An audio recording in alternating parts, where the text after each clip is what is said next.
السلام علیکم ورحمۃ اللہ وبرکاتہ۔ بسم اللہ الرحمن الرحیم۔ اللہ کے نام سے شروع کرتے ہیں جو بڑا مہربان اور نہایت رحم کرنے والا ہے۔ پارہ نمبر 18 سورہ فرقان کی آیت نمبر 19۔ اور ہم نے تم سے پہلے جتنے رسول بھیجے سب ایسے ہی تھے، کھانا کھاتے اور بازاروں میں چلتے پھرتے تھے۔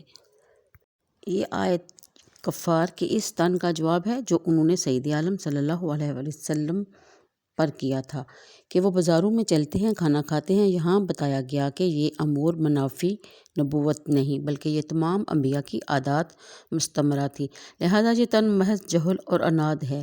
شان نزول: شرفا جب اسلام لانے کا قصد کرتے تھے تو غربا کو دیکھ کر یہ خیال کرتے تھے کہ یہ ہم سے پہلے اسلام لا چکے، ان کو ہم پر ایک فضیلت رہے گی، اسی خیال سے وہ اسلام سے باز رہتے تھے اور شرفا کے لیے غربا آزمائش بن جاتے۔ اور ایک قول یہ ہے کہ یہ آیت ابو جہل، ولید بن عقبہ اور عاص بن وائل سہمی اور نضر بن حارث کے حق میں نازل ہوئی۔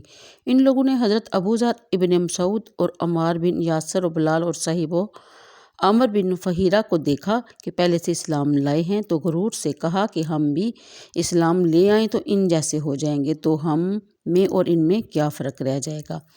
اور ایک قول یہ بھی ہے کہ یہ آیت فقراء اور مسلمین کی آزمائش میں نازل ہوئی جن کا کفار و قریش استحاضہ کرتے تھے اور کہتے تھے کہ سید عالم صلی اللہ علیہ وآلہ وسلم کا اتباع کرنے والے یہ لوگ ہیں جو ہمارے غلام اور ارذل ہیں۔ اللہ تعالیٰ نے یہ آیت نازل کی اور ان مومنین سے فرمایا، اے لوگو کیا تم صبر کرو گے؟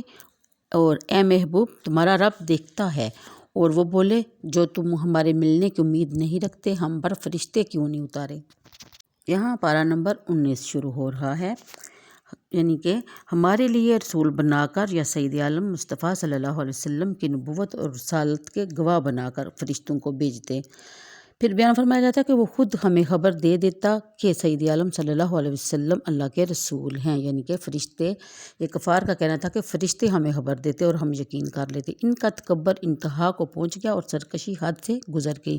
معجزات کا مشاہدہ کرنے کے بعد ملائکہ کے اپنے اوپر اترنے اور اللہ تعالیٰ کو دیکھنے کا سوال کر بیٹھے تھے، جس کے بارے میں اگلی آیت میں ارشاد باری تعالیٰ ہے کہ جس دن فرشتوں کو دیکھیں گے وہ دن مجرموں کی کوئی خوشی کا نہ ہوگا، اور وہ کہیں گے الہی ہم میں اور ان میں کوئی آڑ کر دے، جو یعنی کہ وہ ہماری طرف یا ہم ان کو دیکھ نہ سکیں، اور جو کچھ انہوں نے کام کیے تھے ہم نے قصد فرمایا کہ انہیں باریک باریک غبارے کے بکھرے ہوئے ذرے کر دو، روزن کی دھوپ میں نظر آتے ہیں۔ جنت والوں کو اس دن اچھا ٹھکانہ اور حساب کے دوپہر کے بعد اچھی آرام کی جگہ، اور جس دن پھٹ جائے گا آسمان بادلوں سے اور فرشتے اتارے جائیں گے پوری طرح، اس دن سچی بادشاہی رحمان کی ہے اور اس دن کافروں پر سخت ہے۔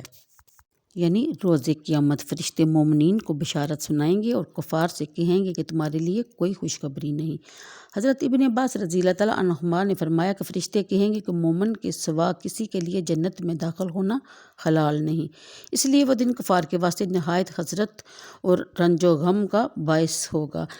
اگلی آیت میں اس کلمے سے وہ ملائکہ سے پناہ چاہیں گے حالت کفر میں، مثل صلہ رحمی اور مہمانداری، یتیم نوازی وغیرہ کے۔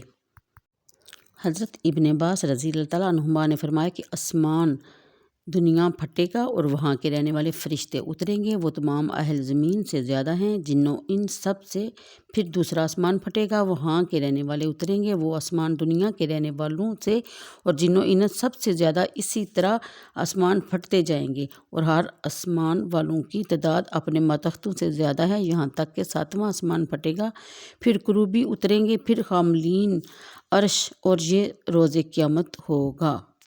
اور اللہ کے فضل سے مسلمانوں پر سہل، یعنی کہ بہت آسان۔ حدیث شریف میں ہے کہ قیامت کا دن مسلمانوں پر آسان کیا جائے گا، یہاں تک کہ وہ دن ان کے لیے ایک فرض نماز سے ہلکا ہوگا وہ جو دنیا میں پڑھی جاتی ہے۔ شان نزول: عقبہ ابی معیط ابی بن خلف کا گہرا دوست تھا۔ حضرت سید عالم صلی اللہ علیہ وسلم کے فرمانے سے اس نے لا الہ الا اللہ محمد رسول اللہ کہا کی شہادت دی، اور اس کے بعد ابن ابی خلف کے زور ڈالنے سے پھر مرتد ہو گیا، اور سید عالم صلی اللہ علیہ وسلم نے اس کو مقتول ہونے کی خبر دی، چنانچہ بدر میں مارا گیا۔ یہ آیت اس کے حق میں نازل ہوئی کہ روز قیامت اس کو انتہا درجے کی حسرت اور ندامت ہوگی، اس حسرت میں وہ اپنے ہاتھ چبا لے گا۔ اللہ حافظ۔